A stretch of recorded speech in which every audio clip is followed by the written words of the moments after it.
Protests erupt following ICE raids in Los Angeles. On June 6, 2025, Federal Immigration and Customs Enforcement (ICE), accompanied by agents from Homeland Security Investigations (HSI), FBI, and ATF, conducted coordinated immigration raids across multiple sites in Los Angeles County. These included a Home Depot in the Westlake District, a clothing warehouse in the Fashion District, and a donut shop. Authorities arrested at least 44 individuals, primarily undocumented workers, detained at the Edward R. Roybal Federal Building. Video footage from CAPC and KTLA showed agents in tactical gear escorting handcuffed individuals into vans, while protesters attempted to block the vehicles by throwing objects and physically standing in front of them. At one point, an individual attempting to impede an ICE vehicle was nearly struck. As crowds gathered outside the federal building downtown, tensions escalated. LAPD declared an unlawful assembly after protesters surrounded the building and threw graffiti and projectiles. In response, officers deployed tear gas, flashbangs, and other less lethal munitions to disperse the crowd.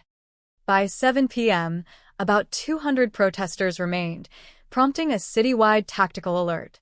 Among those arrested was David Huerta, president of SEIU California. He sustained injuries, reportedly from being knocked to the ground, during an attempt to protect his members near a warehouse in the Fashion District. He was briefly hospitalized and later remained in custody, charged with impeding a federal agent. On June 7th and into June 8th, demonstrations shifted to Paramount, near a DHS office and a Home Depot at 6400 Alondra Boulevard. While Mayor Peggy Lemon said agents were merely staging and not conducting raids, confrontations still broke out. Protesters overturned shopping carts, set small fires, and blocked streets.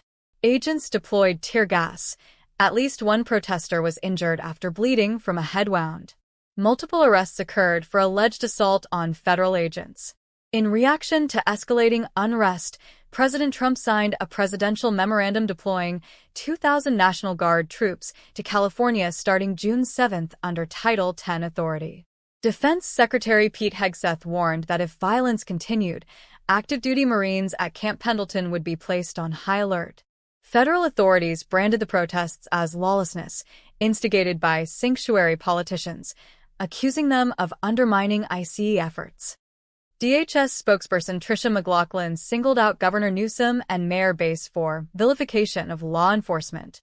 Governor Gavin Newsom criticized the federal takeover of the California National Guard as purposefully inflammatory, noting that local authorities had the situation under control.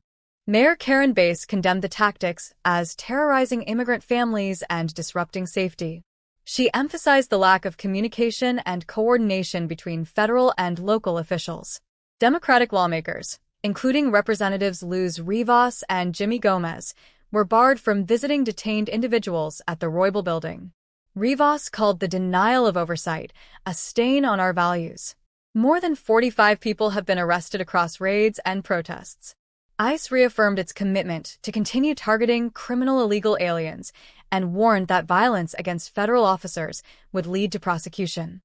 Meanwhile, the ACLU of Southern California, AFL-CIO, and other civil rights organizations condemned the raids for spreading fear and disrupting families. This surge in enforcement aligns with President Trump's ongoing crackdown on immigration during his second term. The June raids and protests are part of a broader wave of national resistance, following historic Day Without Immigrants strikes and the 50,501 led demonstrations earlier this year, in opposition to mass deportation policies.